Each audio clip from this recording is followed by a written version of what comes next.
नमस्कार, मेरा नाम है ओम प्रकाश यादव और आप देख रहे हैं वॉइस ऑफ रिपब्लिक। रोटी और सत्ता, इसको पलटते रहिए, नहीं तो एक जलेगा और दूसरा आपको जलाएगा। और इसको समझने के लिए बहुत दूर नहीं, 3 उदाहरण ले लीजिए। पहला उदाहरण विदेश से ले लीजिए, अमेरिका। दूसरा उदाहरण केंद्र से ले लीजिए और तीसरा उदाहरण अपने राज्य का ले लीजिए। जिस तरीके से अमेरिका ने वेनेजुएला पर डाका डाला और खुलेआम राष्ट्रपति को किडनैप कर लिया, एक तरह से बंधक बना लिया रंगदारी करके, उसने पूरी दुनिया में इस एक्शन पर और इस तरीके पर एक बहस छेड़ दी है कि इसका मतलब तो दुनिया का कोई भी राष्ट्र अब सुरक्षित नहीं है। Late last night and early today, at my direction, the United States Armed Forces conducted an extraordinary military operation in the capital of Venezuela. Overwhelming American military power, air, land, and sea, was used to launch a spectacular assault. And it was an assault like people have not seen since World War II. It was a force against a heavily fortified military fortress in the heart of Caracas to bring outlaw dictator Nicolas Maduro to justice. क्योंकि America चाहे तो कल Denmark में Greenland पर वैसे कब्जा कर लेगा। उसने कह दिया है कि कोलंबिया का वही हाल है। हालांकि इसमें 2 पक्ष हैं। कुछ लोग ये कह रहे हैं कि साहब, और ये हकीकत भी है, जितने कैरेबियाई देश हैं वे सब 2 ही चीज पर चल रहा है, एक अवैध हथियारों की तस्करी और दूसरा मादक दबाव का व्यापार। और इन दोनों के जो ड्रग कार्टेल है, इसका जो माफिया रहता है, इसका जो सरगना रहता है, वही अक्सर वहां राष्ट्रपति बन जाता है। तो ट्रम्प का ये कहना कि साहब हम तो इसको छोड़ेंगे नहीं, ये हमारे देश में नशीली दवा ला रहा है। वैसे इतिहास गवाह है कि द्वितीय विश्व युद्ध और उसके बाद अमेरिका ने इस दुनिया पर जितने बम गिराए हैं, जितने लोगों की उसने हत्या की है प्रत्यक्ष या अप्रत्यक्ष रूप से, इसके बावजूद अगर दुनिया अमेरिका को सबसे विकसित मुल्क, सबसे सभ्य मुल्क, वहां के लोगों को सबसे प्रगतिशील कहता है, तो समस्त संसार की सोच पर एक गंभीर प्रश्न चिन्ह खड़ा किया जाना चाहिए। मेरी बेटी इन दिनों एक प्रोजेक्ट पर काम करने के लिए लाओस गई हुई है, वियतनाम और लाओस। मेरी बात हो रही थी तो उन्होंने कहा कि पापा, लाओस में अभी भी अनएक्सप्लोडेड बॉम्ब्स भरे पड़े हैं और बहुत सारा एरिया अनएक्सप्लोडेड बॉम्ब्स के नाम से सीमांकन किया हुआ है, क्योंकि इतने बॉम्ब गिराए गए थे वियतनाम युद्ध के दरमियान, उसमें से कुछ फटे कुछ नहीं भी फटे। तो नागरिकों को यह सलाह दी गई है कि जो रास्ते ईयरमार्क हैं उसी पर चलें, क्योंकि इधर उधर जाने से जब बच्चे अचानक खेलने चले जाते हैं तो अचानक से कोई बॉम्ब फट जाता है। कहने का तात्पर्य यह है कि जरा सोच करके देखिए कि डोनाल्ड ट्रंप, जिसने पहले कार्यकाल में तबाही मचाई, हारने के बाद पहली बार अमेरिका के इतिहास में एक ऐसा शख्स हुआ जो चुनाव परिणाम को ही नहीं मान रहा था। अभी तक तो हम लोग इंडिया में देखते थे या बांग्लादेश और पाकिस्तान में देखते थे, थर्ड वर्ल्ड में देखते थे। कैपिटल हिल पर चढ़ गया, आक्रमण कर दिया। महान है उस देश की जनता, दोबारा फिर चुन लिया उसको एक टर्म के बाद। तो अगर आपने सत्ता नहीं पलटा तो अमेरिका भुगतेगा। जो जिस तरीके से समस्त संसार में अमेरिका के लिए नफरत पनप रहा है, कदाचित ये अमेरिका के बादशाहत के अंत के शुरुआत की प्रक्रिया तो नहीं है। Whether it is a beginning of the process of the decline of the supremacy of United States of America over the world, हो सकता है। Although it is too early, it is too premature to say anything. बहरहाल, आइए थोड़ा India पर बात करते हैं। डिप्लोमेसी, फॉरेन पॉलिसी, ये सारी चीजें इमोशंस पर नहीं चलती है, लेकिन भारतीय जनता पार्टी और हमारे प्रधानमंत्री जो हर चीज को इवेंट बनाने में महारत हासिल किए हुए हैं और अब तक उनको इसमें सफलता भी मिलती रही है। उनको लगा कि शायद इंडियंस की तरह अमेरिकन्स भी होगा। खूब हौडी मोडी हुआ, खूब गलबहियां किए, खूब हाथ में हाथ लगाकर फोटो खिंचाए, उनका प्रचार भी किए। उनके प्रचार से ट्रंप जीता नहीं जीता हमको नहीं मालूम है, लेकिन उसके बाद जो इनकी पिटाई सुरोस ने की और उसका पहला खेप मिला इनको ऑपरेशन सिंदूर, डींगे हाँक रहे थे कि अचानक से रात में वो लिख दिया सोशल मीडिया पोस्ट में कि हमने आया कि युद्ध बंद करो, और युद्ध बंद हो गया। इसके बाद जब इनकी नींद खुली कि इनका 56 इंच का सीना छलनी जब करने लगा अपने बातों से ट्रंप, तब फिर अपने पुराने एलआई पुतिन के पास गए। रसिया से तेल खरीदने को लेकर के जो डोनाल्ड ट्रंप के वक्तव्य आ रहे हैं उसको आप सुन लीजिए। India ordered 68 Apaches, and Prime Minister Modi came to see me. Sir, may I see you, please? Yes, I have a very good relationship with him. He's not that happy with me because, you know, they're paying a lot of tariffs now because they're not doing the oil, but they are. They've now reduced it very substantially, as you know, from Russia. We're getting rich because of tariffs, by the way. I hope everyone understands that. They hate to report. We're going to have over $650 billion poured into our country or coming in shortly. इसको सुनने के बाद आपको इतना क्रोध आएगा कि एक ऐसा बदतमीज राष्ट्रपति हमारे देश को ओपनली एक तरह से गाली दे रहा है, धमकी दे रहा है।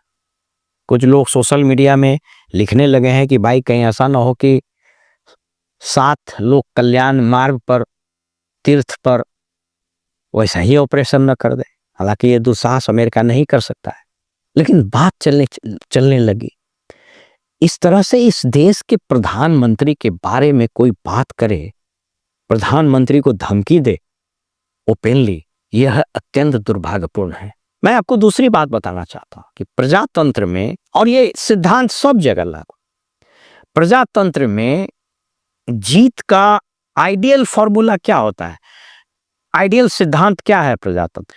लोग आपको वोट देंगे आपकी नीतियों, आपके सिद्धांतों, आपके व्यक्तित्व, आपके कार्यक्रमों, आपके मैनिफेस्टो पर, और फिर जो निर्धारित कार्यकाल है 4 साल या 5 साल जो भी रहे एज द केस में भी, उस हिसाब से डिलीवर करते हैं। आदर्श डेमोक्रेटिक फॉर्मूला, डेमोक्रेटिक डेफिनेशन यही है। लेकिन जब सरकारें या लोग, पॉलिटिशियंस, इस स्थापित परंपरा, परिपाटी, प्रक्रिया को तहस नहस करके अपना एक फॉर्मूला इजाद कर देता है, तो फिर विकृति, विसंगति और विपत्ति, ये तीनों का आना तय होता है। क्या हुआ चुनाव में? जिस तरीके से संवैधानिक वैधानिक संस्थाओं का सरकारीकरण हुआ, चुनाव आयोग अपनी विश्वसनीयता के निम्नतम स्तर पर है। लगातार 2-3 मुख्य चुनाव आयुक्त ऐसे नमूना लोग आए, ऐसे मस्खरे लोग आए जिसने देश के जनता का विश्वास ही डिगा दिया। कुछ ऐसे क्रियाकलाप किए जिससे यह साबित होने लगा। न्यायालय पर भी इसी तरह की बातें आ रही हैं। प्रशांत भूषण बहुत नामी गिरामी वकील है, वो ओपनली कहते हैं कि साहब जजों के डोजियर बन रहे हैं, फिर अपने हिसाब से जजमेंट लिखाए जा रहे हैं। जिस तरह से जज पॉलिटिकल होते जा रहे हैं, उनको उद्घाटन करने में मजा आ रहा है, रिटायरमेंट के बाद तुरंत पद लेने में मजा आ रहा है। तो ये इंस्टीट्यूशंस ध्वस्त होने शुरू हुए, और फ्री बीज के नाम पर, फ्री बीज को भी फ्री बीज ही कहना गलत है, जिस तरीके से सीधे घुसखोरी, पब्लिक को पैसा देकर के वोट खरीदने की कवायद शुरू हुई, इसने रहे सहे दम को भी, रहे सहे सांस को भी दबाकर गले को सांस बंद कर दिया, प्रजातंत्र की का गला ही घोट दिया। बिहार में हम लोगों ने क्या देखा? इतना स्ट्रॉन्ग एंटी इनकम्बेंसी फैक्टर, उसको लगता है कि कदाचित यह दुनिया में एक केस स्टडी का विषय हो सकता है कि सबसे अनपॉपुलर व्यक्ति इस राज्य का मुख्यमंत्री बन गया हो। मेरी बात से हो सकता है कुछ लोग इत्तेफाक न रखे, कुछ हो सकता है हमको गाली भी देंगे, लेकिन अपनी अंतरात्मा में झांक करके देखिए, जो व्यक्ति विगत 20 साल से जनता को फेस नहीं किया हो, चुनाव नहीं लड़ा हो, जिस तरीके से चुनाव हुए स्पष्ट लग रहा था कि यह व्यक्ति हारेगा, और आपने 14-15 हजार करोड़ रुपया दे करके वोट खरीदे, जिस तरह से सरकारी मशीनरी को लगाया, अधिकारियों कर्मियों को लगा दिया बूथ पर कि साहब एक तरह से समझिए it was a sophisticated booth capturing. 90 के दशक में तो हम लोग सुनते थे 80 85 90 95 में कि राइफल लेके बूथ लूट लेता है। यहाँ तो राइफल की जगह ने कलम लेके बूथ लूट लिया, पैसा देके बूथ लूट लिया। तो जिस तरीके से बूथ लूटकर पूरे मैंडेट को मैनेज करके सरकार बनी, ये तो होना तय ही है। इसलिए याद रखिए कि अनैतिक, गैर वैधानिक और भ्रष्ट तरीके से अगर कोई सरकार मैंडेट लेती है तो उसका डिलीवरी भी उसी तरीके से होगा। तो अब एक ट्रम्प की बात हम नहीं कर रहे हैं, वो 3-3 ट्रम्प आ गए। इसलिए भारत सरकार के भी आप चीज़ों को देख लीजिए। अभी किसान सम्मान निधि योजना में सारे किसानों को हटा दिया गया है। अखबार पढ़े होंगे।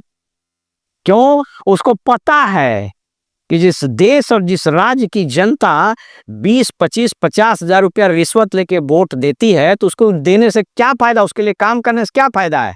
अब देख लीजिएगा 2029 आएगा तो फिर पुनः योजना चालू हो जाएगा और सबके खाते में 50-50 हजार रुपये दे दिया जाएगा। अपने बाबूजी के घर से तो देना नहीं, वो तो हमारे और आपके टैक्स से होगा। आप सोच करके देखिए ना कि इस देश में आम आदमी जो टैक्स पेयर है वो टैक्स दे रहा है जर्मनी की तरह और उसको सुविधा मिलता है नाइजीरिया, रवांडा की तरह, सोमालिया की तरह। हम टैक्स क्यों देते हैं? 40-50% टैक्स देते हैं।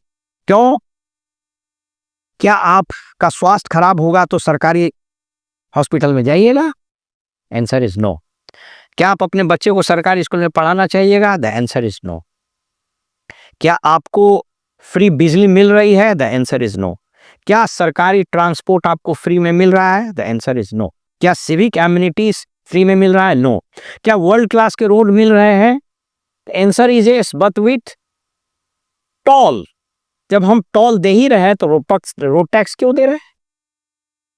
ये तमाम प्रश्न एक दूसरे से जुड़े हुए हैं और ये सब जाकर वहीं मिलते हैं कि जिस तरीके का वोट आपने दिया है, जिन कारणों से आपने वोट दिया और जिन लोगों को आपने वोट दिया है, तो आप तैयार रहिए। ये जो फंदा है ना, धीरे धीरे धीरे धीरे आकर यहाँ पर आपके गले में पकड़ेगा और दबा देगा। अब पूरे संसार में डेमोक्रेसी एक नए डेफिनेशन की तलाश में है कि अगर प्रजातंत्र यही है कि पैसा देके वोट ले लें, अगर प्रजातंत्र यही है कि 5 साल या 4 साल एज द केस में भी उस समय प्रलोभन देकर सरकारी मशीनरी का उपयोग करके वोट लेकर सरकार बना लें, तो ऐसे प्रजातंत्र पर पुनर्विचार करने की आवश्यकता है। यह प्रश्न हम आम जनता के हवाले, उनके आंचल में, उनके दामन में छोड़कर आपसे विदा लेते हैं। नमस्कार।